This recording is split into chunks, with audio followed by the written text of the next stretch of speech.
యశోద ఏడవకు.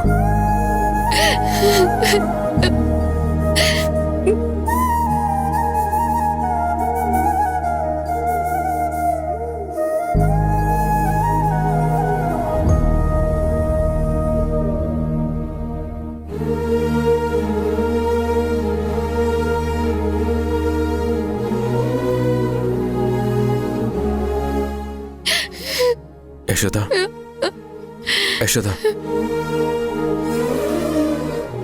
ఏంటి హరి, రోజు రోజుకి నా జీవితం ఇలా అయిపోతుంది.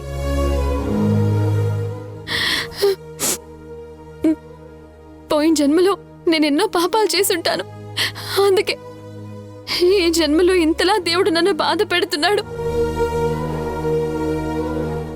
యశోద ఏడవకు ప్లీజ్. Control your self. అలాంటిది ఏమీ లేదు యశోద. పాపకేమీ కాలేదు కదా, ఏమీ కాదు కూడా.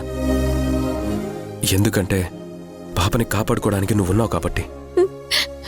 ఏ బిడ్డకైనా బాగోలేకపోతే ఆ తల్లి మనసు ఎంత విలవిలలాడుతుందో ఇప్పుడు నాకు అర్థం అవుతోంది. ఇలాంటి పరిస్థితుల్లో నేను నా పాప దగ్గరుండి కంటికి రెప్పలా చూసుకోలేకపోతున్నాను.